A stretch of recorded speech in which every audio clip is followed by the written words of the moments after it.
What's up, guys? B motherfucking C. Bundled up like a fucking Eskimo here in basically Wyatt country. Don't know where the fuck I am. About an hour after Elimination Chamber went off the air. Holla at your boy. I had to take a road trip down to Delaware. I'm not alone, but we had to take a trip down to Delaware. We should have took this trip at about 5 o'clock last night, but there was no way I was missing Elimination Chamber. So here we are, still kind of on the road, heading south of Delaware. Don't know where the fuck we are right now. Everybody's inside eating fucking waffles, and I'm in here talking pro wrestling with you guys. That's how much I fucking love you guys and love pro wrestling. But you can bet your ass when they get back out here, we're going to a Starbucks or a Dunkin' fucking Donuts. Something. I'm getting my coffee. But we're going to talk some Elimination Chamber. This is the only chance I really do have to talk with you guys without any interruption. Again, in the middle of nowhere in Wyatt country, I shall speak to you guys. This is Elimination Chamber, the good, the bad, and the fucking ugly. And there was one ugly in this pay-per-view. I'm going to get to that a little bit later. There was a couple of bads, but nothing big. Overall, I enjoyed this show, actually. I was entertained.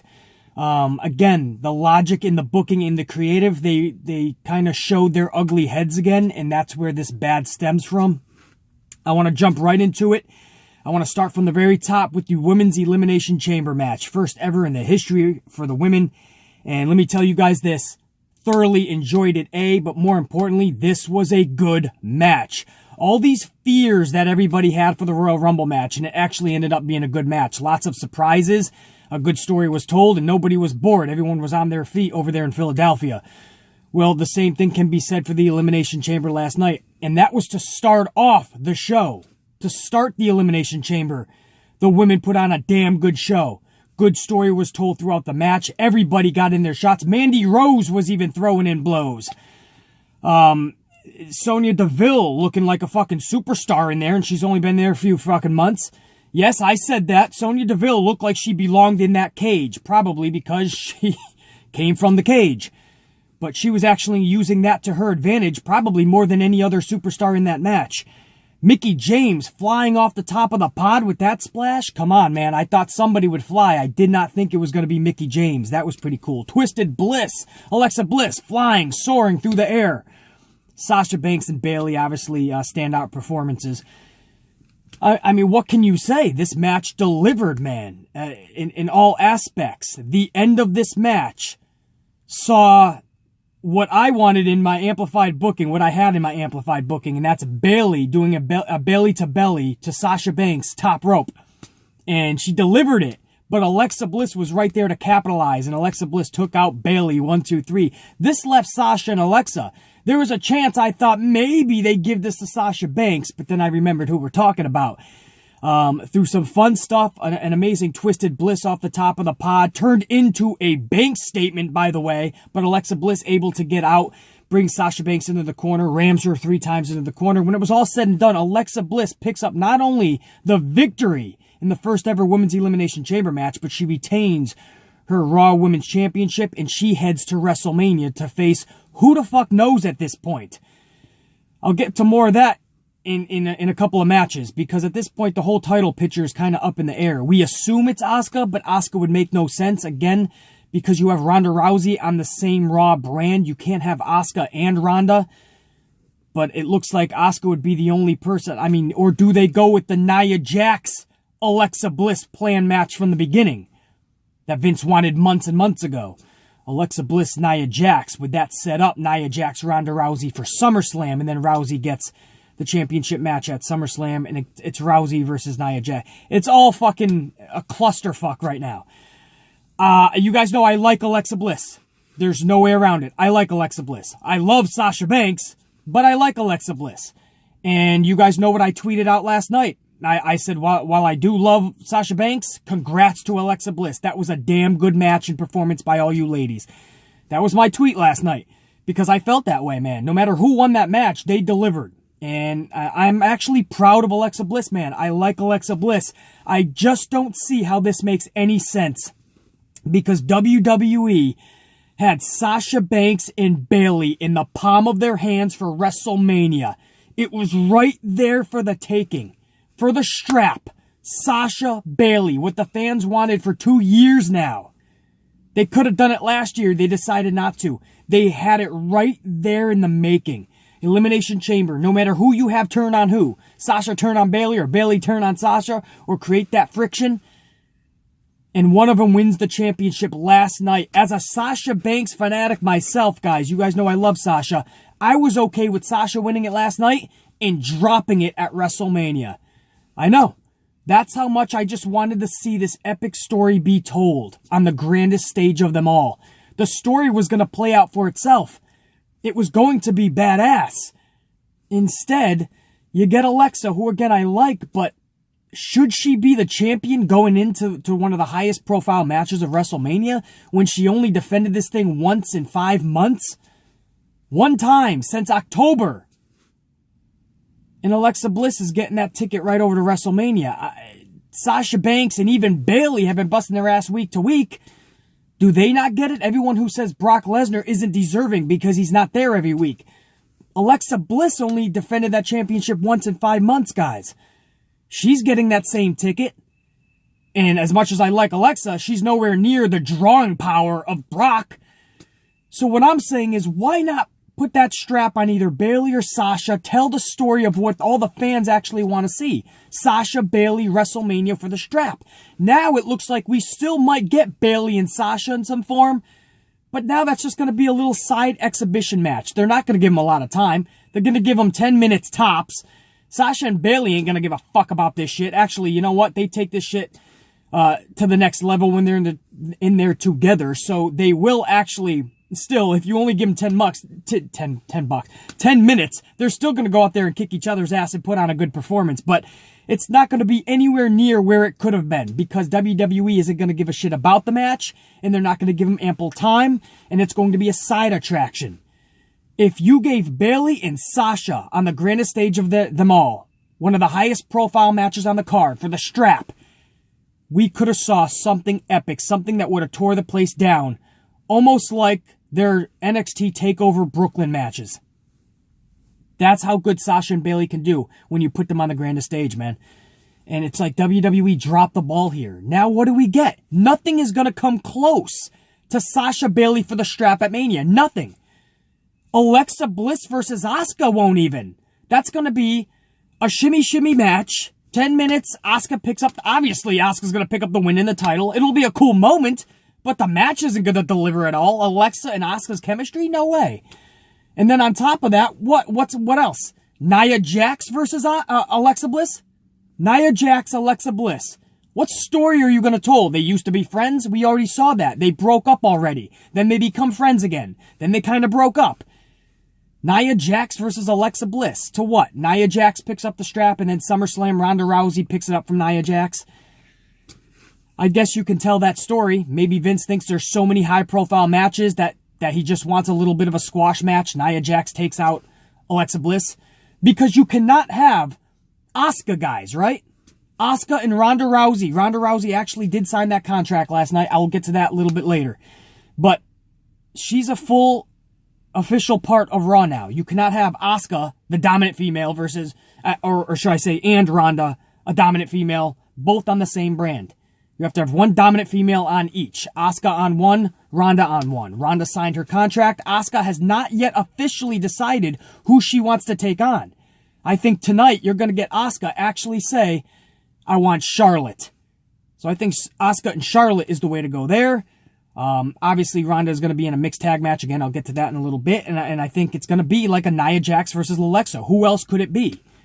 Too late to call up Ember Moon. That would have had to been last night. She's already got the fucking NXT strap. You're going to have NXT champion versus... All these scenarios, guys. And it's all because WWE kind of fucked up. They had Sasha and Bayley in their fucking palms to give the fans something epic. On the same night, you're going to see AJ Styles versus Shinsuke Nakamura. You're going to see Sasha and Bayley for the strap. Give them at least a half of a fucking hour. They'll tear it down. Now you might get a 10-minute Bayley and Sasha match, and you might get a Nia fucking Jax versus Alexa match. I just don't see where they're going with that.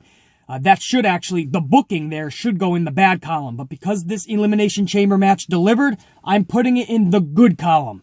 All those females went out there and they kicked ass for sure, man. And now we just got to see what the finalized WrestleMania card is going to be. It's just a shame Once again, Sasha and Bayley are just not going to have the high-profile WrestleMania match. Boggles my fucking mind.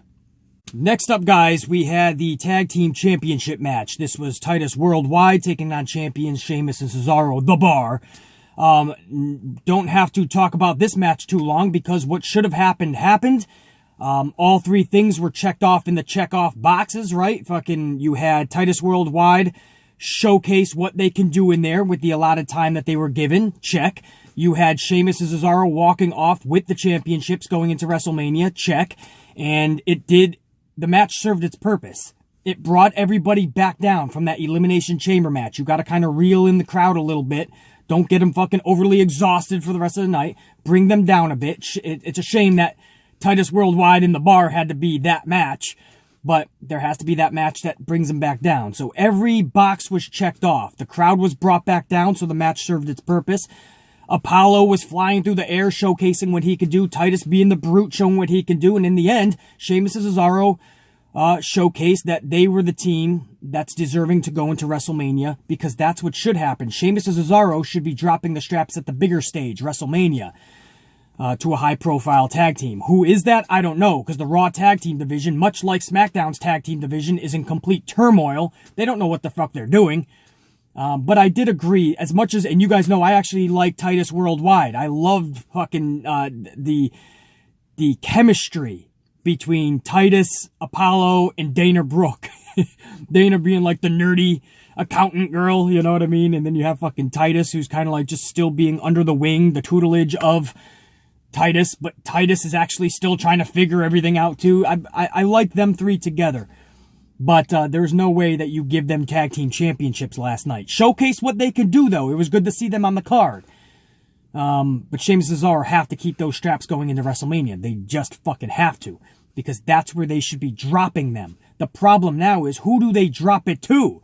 I don't know if there's anybody I actually want to see them drop it to. You know, I mean, who... It just boggles my mind, man. Again, they set themselves up for failure every single fucking corner. Everywhere you turn, WWE is setting themselves up for failure. Or at least what might be good could have been better. They just don't go that extra mile. It's unreal. But I checked off every box. Apollo and Titus showcased what they could do. Sheamus and Cesaro did go on to keep the straps, and it brought the crowd down. So that goes into the good column. Now, the very next match, you go into Asuka versus Nia Jax. This is kind of, I'm being generous. I'm putting this into the good, even though in my heart of hearts, I don't feel this was a good match. But it goes into the good because, A, what should have happened, happened. Obviously, Asuka wins the match. She keeps her undefeated streak. On top of that, they did go out there and take some... They put their bodies on the line a little bit, right? Nia Jax did take this one big fucking ass spot, man, where Asuka was down on the mat and Nia Jax went up on the turnbuckles, almost like what Yokozuna used to do. Only Yokozuna used to land like on his feet while he squashed you. Or at least if he was going to land on his ass, his feet would go first and then his ass would follow. Nia Jax with the jump, Asuka moved out of the way and Nia Jax just fell flat on her ass. That looked like it hurt. And Nia Jax, we love Nia Jax. Bigger woman, right? We all kind of fucking agree. She landed right on her fucking ass, man. That looked like it would hurt any normal person, let alone the beast that is Nia Jax. And then there was a spot where Nia actually does like a somersault. Asuka was supposed to move clearly out of the way, but Asuka couldn't get out in time. Nia Jax literally squashed like the legs of Asuka. And you could tell Asuka was selling, but you know damn well Asuka was actually hurt from that too, though, man. Like Nia Jax fell right on Asuka's legs. My point is, they went out there, they did put their bodies on the line. There's no way that I can sit here now the next morning, play Monday morning quarterback and go, that sucked. Not going to do that. I'll put it in the good column. But they are getting a bad, and it's not even necessarily their fault. WWE creative in their booking is what gives this a bad. So again, I'm putting it in the good column, match-wise, even though I'm being extremely generous. But they're getting a bad because the ending of this match was a simplistic roll-up. Nia Jax, this beast, just got rolled up by Asuka. And when it was said and done, WWE couldn't even come out and be full-fledged with it. They had to be cowards. To save Nia Jax's face, they had Nia Jax be the sore loser and just attack Ronda Rousey afterwards and put her through the barricade outside. So, when it was all said and done, WWE didn't really know what to do, so they just said, okay, obviously Asuka has to win, but let's make sure that everyone thinks Nia does, right? Let's insult their intelligence. Let's give the impression like Nia Jax was the real beast in this. So they have Nia play the sore loser card. We see this all the fucking time, and it gets stupider every time we see it. You can only use this situation very minimal and in rare situations to make it feel meaningful and special. Having the loser attack the winner all the time to make them look like they were the beast and the actual winner, it's not going to, you're not going to insult my intelligence, and B, it's not going to do anything. We already know Asuka won the match. Nia took the fucking L. I'm not going to think she's deserving now of a WrestleMania match going forward. She got simplistically beat again. Nia Jax is always being simplistically beat. And she got beat again. Simplistically. A little simple roll-up. And then after the match, it's almost like Vince was like, oh, well, we can't make Nia look totally totally weak. So let's have her jump Asuka afterwards. Play her music, have her hands in the air like she won the match. We see it too many times. It's not special anymore. It doesn't do anything. So Nia takes Asuka through the barricade outside. It was a cool spot, but let's do that in the match. Referee's turned, or referee's knocked out, or referee's fully awake and just lets it happen. I don't give a fuck. I'm willing to bend the rules if you are. I feel that you could have made, this is my gripe, guys, Nia Jax could have been made to be looking like a beast in the match, during the match. You should have done that, rather than after the match, after she already takes the L, just be a sore loser, attack Asuka from behind, send her through the barricade, and then act like you won the match. It's bullshit. Absolutely not going to buy into that. If you want to make Nia look like a beast, even though she's still going to lose, do it during the match. Make her dominate and take risks and chances. Get up on the middle rope. I'm not even asking for the top rope. Do fucking devastating splashes. Nia Jax has to go the extra mile. Take chances, takes risks, and if Nia Jax is sweating from head to toe, the most she's ever sweat in her life when she gets to the back, fine. Give her 4 to 5 extra minutes in that match. Make Nia look like a beast.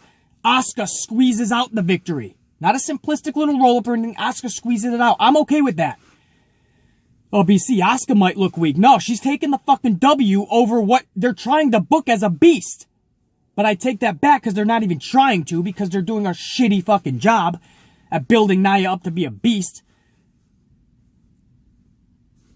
That's what I would do. Nia dominates and Asuka squeaks out the victory. And Nia Jax is there in the middle of the ring like, oh, motherfucker, this close. Instead, simplistic roll-up, just a 7 to 9 minute fucking match, right? Didn't seem like any more, or at least the actual wrestling was only 7 to 9 minutes. Simplistic roll-up, and afterwards, Nia plays the fucking sore loser card. I'm sick of that shit. Nobody's gonna buy into the fact that you look like a beast after you just took that L. So, it's WWE and Vince McMahon not knowing what to do and just taking the easy way out. Taking the coward's way out. Oh, we'll just have her attack Asuka behind. I didn't like that. That gets a bad. And again, that's because of the fucking booking. Moving on, guys. Where do we go?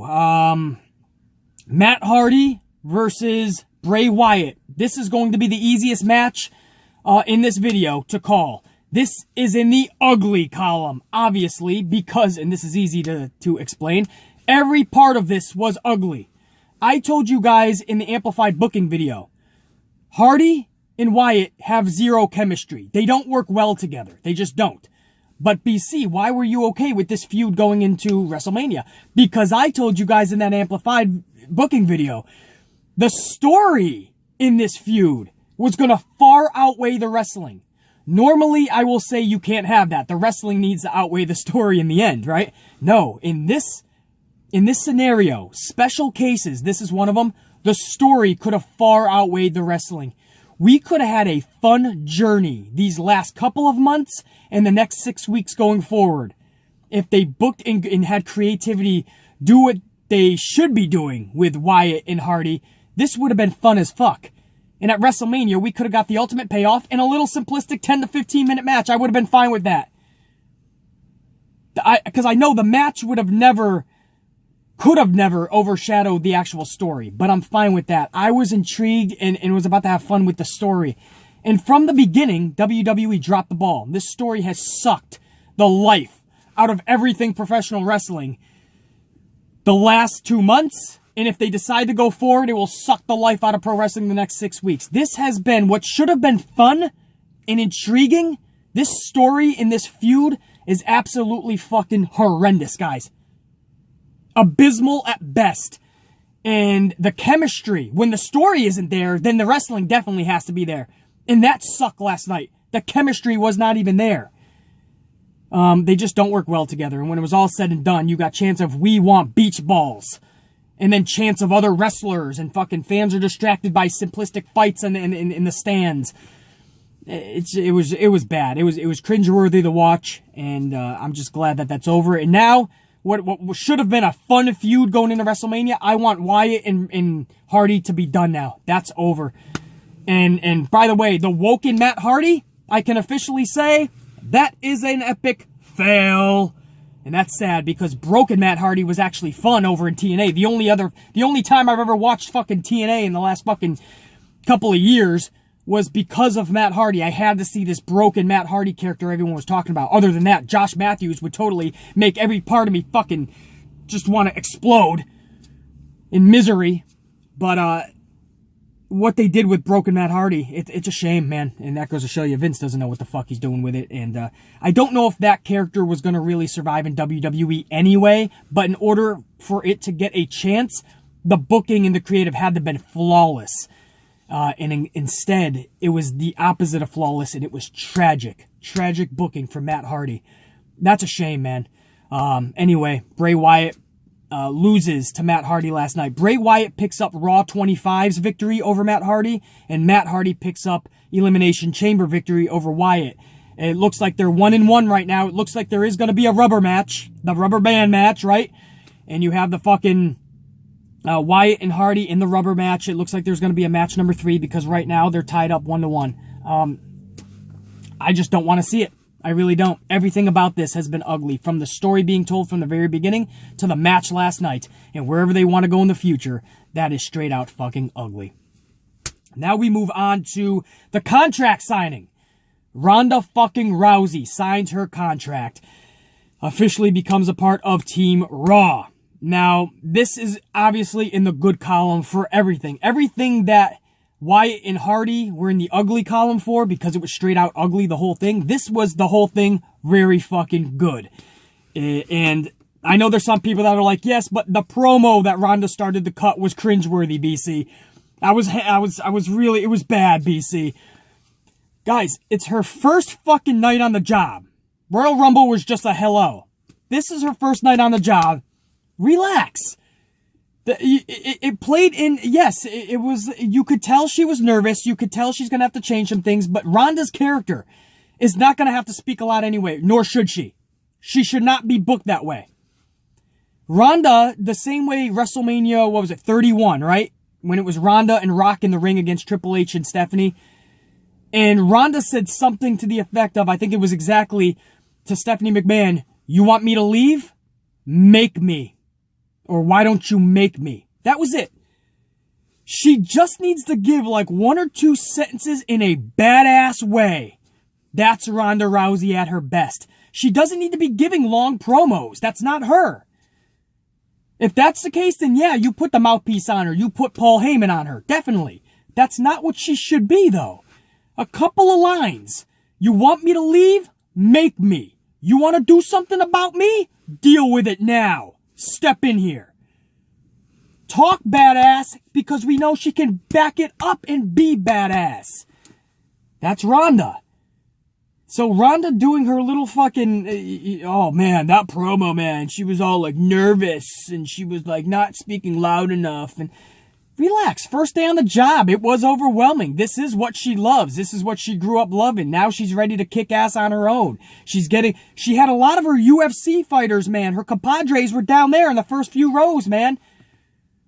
If you guys don't know, do your research. A lot of the UFC fighters, where she came from, they were in the first few rows. And she was looking down at them, man, with a smile, you know? It was overwhelming.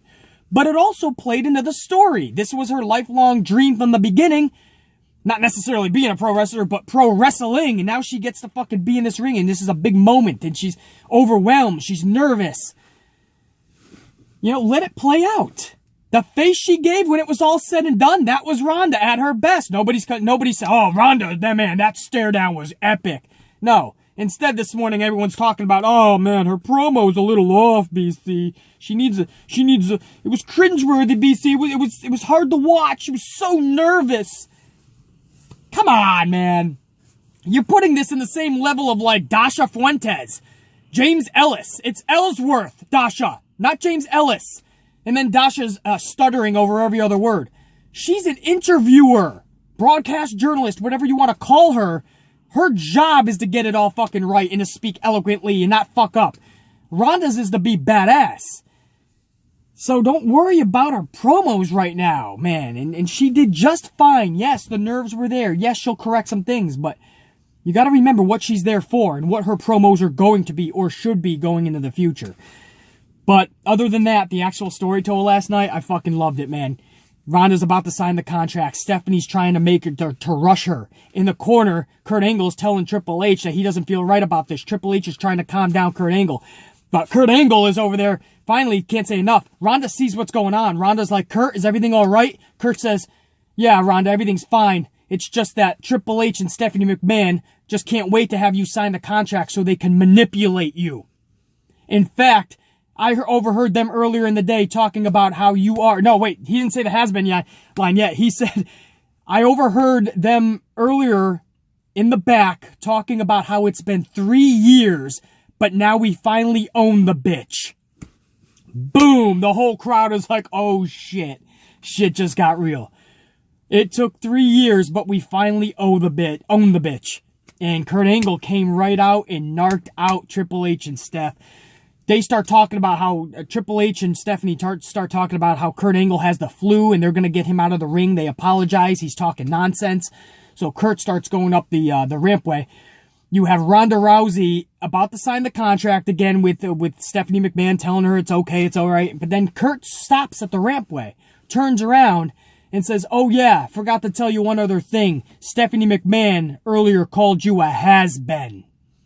That is what really ticked off Ronda Rousey. Ronda gets right into Stephanie McMahon's face. The crowd is into it at this point. I think we all are. And, who was it? I think is that when they started chanting, you fucked up to Stephanie, or was it after the smack? Either way, the crowd's into it. Triple H has to come back. Triple H breaks them up. Triple H calms Ronda down, says, I'm going to get Stephanie out of the ring. Triple H gets Stephanie out of the ring. Triple H goes to turn around. Wham! It was like a belly-to-belly. It was half hip toss, half belly-to-belly. It was just basically Ronda sending Triple H through the fucking contract signing table. Triple H somehow is busted in his mouth. His whole mouth is bleeding. Triple H gets fucked up by Ronda Rousey.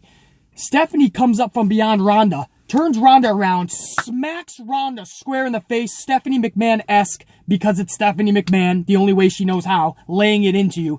Stephanie McMahon fucked up Ronda Rousey with that smack. But Ronda Rousey's got some reshoots to do in her movie. The movie has basically done her parts, but she has some reshoots to do. So she's not fully done, so she can't actually get her face fucking banged up. So if you watch that back, she had her hair perfectly placed, so she had her hair where Stephanie McMahon smacked her, so that was brilliantly done. The problem is Stephanie McMahon hits you so hard, the hair ain't gonna do too much, and you still saw a mark. But you saw when Stephanie McMahon smacked Ronda, that look in Ronda's face, that's what Ronda brings to the table. That legitimacy. The fact that when you touch me like that, I'm gonna snap your neck in half. And after that smack, the whole crowd's shouting, you fucked up, because she did. And I love the fact that Ronda did not attack Stephanie last night or get her in an arm bar or punch her, kick her, any fucking thing. Throw her out of the ring. No contact. There's 6 weeks to build to that. Doing it at Elimination Chamber the same time, right after you just put Triple H at the table? No, not needed. I loved it. And again, the crowd fully backing. Even the boos, there was about 40% people, maybe 30, 40% People not fully into Ronda Rousey when she came out. Good response still, much better than I thought. I thought it could have been a lot more boos. 30 to 40% though were kind of like, eh. When it was all said and done, they were all chanting, "You fucked up." They were all chanting for Ronda Rousey. So that was really cool to see. The crowd really gravitated to Ronda. Hopefully that keeps up. And how can it not? The feud is set in stone now. Triple H and Stephanie McMahon are going to take on Ronda Rousey, and it looks like Kurt Angle right now at WrestleMania. There were some rumors that it could be John Cena. There's something different from there, I believe. And I would have loved to see Ronda Rousey and The Rock versus Triple H and Stephanie McMahon. Finish what you started at WrestleMania 31. Instead, it looks like Kurt Angle and Ronda. Hey, I'm still fucking down with that, definitely. It's going to be a fun mixed tag match going into WrestleMania. And Ronda Rousey came. It's very, very vici. She came, she saw, she conquered. Ronda Rousey. I fucking love that female. Guys, so before we get to the main event, let's just do a little bit of a recap with the good, the bad, and the ugly, and where we stand. We're going, good is going to be the Elimination Women's Chamber match. That was obviously in the good. Titus Worldwide versus Sheamus Cesaro the Bar. That was obviously good. I generously put Asuka and Nia Jax in the good, but I also put the creative and the booking in the bad, because don't insult my intelligence. If Nia Jax lost and she took the L, let her eat that L. Don't make it seem like she won the match afterwards. I hate that shit. So, 3 good, 1 bad. Hardy and Wyatt was obviously ugly, and Ronda Rousey and her contract signing was obviously good. So that's actually 4 goods. The first 3 matches I put in the good and the contract signing. However, the 4th match was ugly, Hardy and Wyatt, and I also put a bad again for Asuka and Nia's ending of that match and the whole way that was booked. So 4 good, 1 bad, 1 ugly right now. Not too fucking bad, right? Now the main event, now we just have a second bad. So it looks like we're going to end this thing with 4 good, 2 bad, 1 ugly. Why do I put the main event men's Elimination Chamber into the bad column? Well, where do I start? First of all, I thank all the performers for going out there and putting their bodies on the line and just fucking each other up for nearly an hour, right? At least. But it was a clusterfuck. There was no real story being told in that match. It was literally one person would have the upper hand, then the next, then the next, then the next. There wasn't a story. You could say the story was Braun becoming a mega fucking superstar, the way they were booking him up to be for this very point, for this point in his career, but it was all for naught in the end.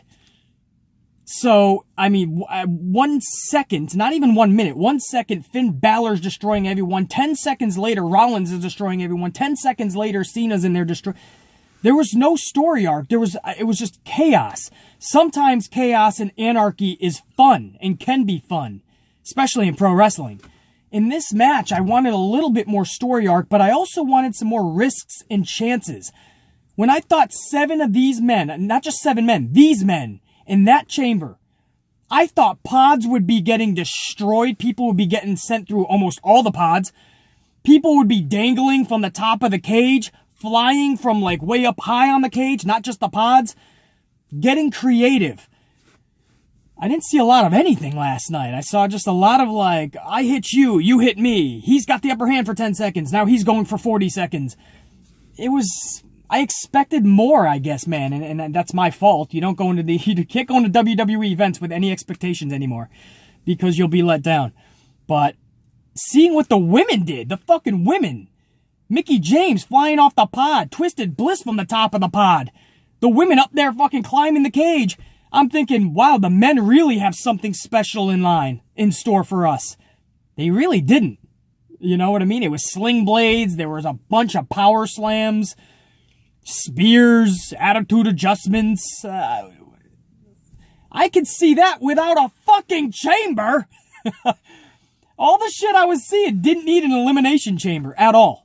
Why was there a chamber? This was just a 7-person schmaz match. No story arc. Braun eliminating everyone was cool if they gave him the ultimate payoff. Braun eliminated everybody in that match, did he not? 5 people. Elias he eliminated. Miz he eliminated. John Cena he eliminated. Finn Balor he eliminated, and he eliminated Seth Rollins. I believe he eliminated everybody but one person. So, if the story was eliminate everybody, then this would have been epic. This was the night Braun truly was made. And WWE created a superstar. They finally went all in on somebody without the name Roman Reigns. Somebody other than Roman Reigns. They went all in on somebody, and that could have been Braun Strowman last night. They had it going perfectly. He was beating everybody. All for what? At the very end to just get beat by a couple of spears? I don't, and every time Braun won, it was just a power slam. Just a simplistic power slam. I know that's supposed to be devastating because it's Braun, but guys, I mean, I think if Finn Balor did power slams, I think they would look more badass than Braun Strowman's. I'm just being honest. Go back and watch a Braun Strowman power slam. He doesn't even get like a huge running... I mean, he just like kind of takes a few steps, twirls around, and drops them. That's it. 5 men eliminated in an Elimination Chamber by a power slam!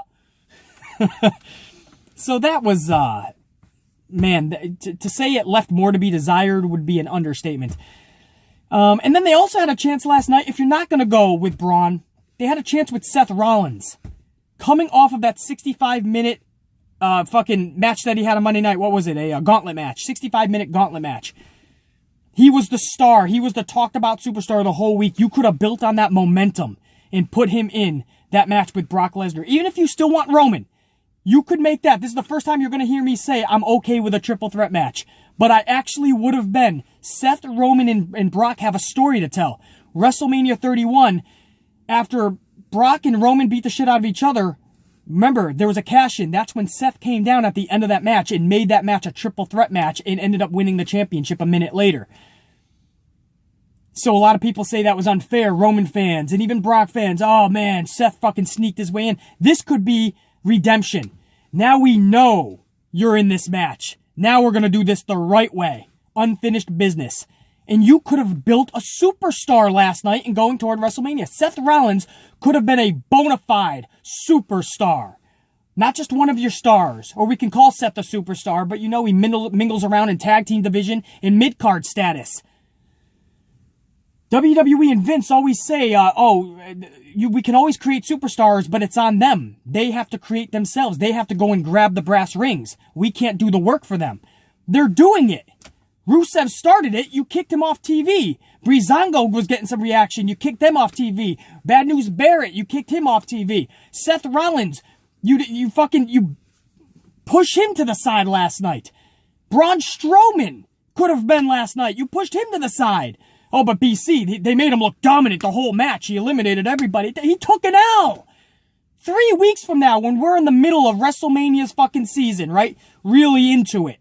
In 3 weeks. And we only got a handful of weeks left before Mania. Nobody's going to remember that. They're going to remember Braun Strowman losing to Roman. Because by that point, guys, Braun Strowman is going to be fucking around with the IC strap in The Miz. Now, Braun Strowman doesn't need a championship, absolutely not. But he deserves the spotlight. He deserves main events. So, putting the IC strap on Braun Strowman, he's going to look goofy with that. Picture Braun Strowman with the Intercontinental Championship, guys. Nothing says I'm not as good as Roman or Brock or anyone else than having the IC strap on a fucking monster. I'd rather not see Braun versus The Miz. That does nothing for me. Throwing an Intercontinental Championship on Braun Strowman? You had a chance last night to build the megastar, not just make him look dominant. We've seen Braun Strowman look dominant plenty of times. I didn't need to see that, all for the outcome to be Roman just beating him. You could have built Braun to be an epic superstar going forward. You could have built Seth Rollins to be an epic superstar going forward. Instead, Vince went with what we all knew was going to happen to begin with. We just hoped it would be a little differently done. And he just had Roman win outright. Again, I was okay with triple threat. But have Seth win last night, and then tonight, finagle Roman in there. He's going to get some boos anyway. People aren't going to like it anyway. And then at Mania, if you really want Roman to win the strap, then you have Roman win the strap. But at least make some new superstars. I do not know what Vince McMahon's obsession with Roman Reigns is. And guys, I don't even hate Roman Reigns. I actually like the guy. You know, I don't love Roman Reigns. I don't hate Roman Reigns. It's kind of like Republicans and Democrats. And here, you know, I'm like a middleman. Like, guys, you guys have some good shit. You're right about a lot. You guys are right about a lot. You guys are wrong about a lot. You guys are wrong about a lot. Can't we just find a middle ground and work together? That's almost, I just want to take Vince and shake him and be like, what are you doing, man? I have no problem with Roman being a star. He's got a fan base. He also has half the fan base hating him. So, can't you find other stories to put him in? You're doing it with Braun. You're doing it with Seth Rollins. Barely. You cannot put Roman in any other high-profile situation. He's got to go for the championship. When half of the wrestling fan base, the WWE fan base, is trying to tell you they don't want it. And what it's doing for fans like me that honestly don't mind Roman. I don't mind Roman. And I honestly think Roman and Brock are badass together. They beat the shit out of each other. But when your audience is trying to tell you we don't want to see it and it's going to ruin the show for us, and they tell you that month after month, year after year, guys, this isn't just weeks, year after year, the fan base is trying to tell Vince that your pay-per-views are ending with us not satisfied. It's not that we're not happy or we got our feelings hurt, or, you know, because that's pro wrestling. The bad guys are going to win and you're not going to be happy all the time. That's fine. That's storyline. That's story. That's fun. This is literally a lot of the audience, almost half actually, and I took a little survey. I'll explain that in a minute. Half of your audience is actually telling you, not only are we not satisfied when your pay-per-views are off the air or we're going home after buying a ticket, but we're actually pissed off that you would fucking just, like, not even make the attempt to make some cool shit happen, to do something original, to create stars, to make epic moments that we actually love and enjoy and we go home happy. Month after month, year after year, how many Royal Rumbles and WrestleManias are going to go by with us going home unhappy and dissatisfied? Because the fan base is trying to tell him, please, no. Like, you're forcing him down our throats is not working. We don't want it. And again, I cannot say this enough. I don't even hate Roman. I'm not one of those guys. I'm not one of those people. So for me, taking it literally the middle stance here, I'm like the middleman in this. And for me to be this passionate about the fact that Roman should not be in a one-on-one match in the main event of WrestleMania because half your fan base is telling you they literally don't want to see it. Like, not in a fun way, like, oh, boo, boo, we're going to boo Roman. It's fun. No, they're literally saying, like, this is disgusting us. And then you got some people who are like, oh, it's pro wrestling. If it's disgusting them, then that's a problem. But guys, the problem really is, for 4 years now, the fans have been trying to tell Vince, hey, just not in that spot, man, please. Give it to Seth. Give it to Braun. Make a star. Create a star. He won't do it. He will not create any other star other than Roman Reigns. He is fixated. He is obsessed. And this is a weird obsession, guys. I've never seen anything like this in my life. Not even John Cena. Because at least Cena was polarizing in a much different way. This is weird, man. This obsession that Vince has. And I can't put my finger on it. I don't know what this is about. But looks like we're getting another WrestleMania. It's going to be Roman Reigns walking out, ending the show with the strap. I don't see any other match overshadowing the Universal Championship. I doubt very much they would give it to Nakamura and AJ Styles. I took a survey just to see where you guys were. I took a little survey on my Twitter account last night. And I asked you guys, I said, Roman is going to face Brock, WrestleMania, it's official, main event. Do you guys love it or hate it? Answer below, retweet it if you want. And I got about 40 already. It's only been a few. I put that up after midnight, I believe. So here we are, 6, 7 a.m., something like that. And so here we are a few hours later. I already got 40 comments back. And it is literally, guys, you guys can go on my Twitter, read these comments. Actually, it's private, but you can request to follow. And you guys will see, man, it's half and half. I think if I counted, it would be like 20 in favor and 20 against. So when you have 50-50 like that, can't you find another spot? That's all I'm saying. It could still be a high profile. You could still be a huge, awesome storyline. Does he have to be in the championship matches?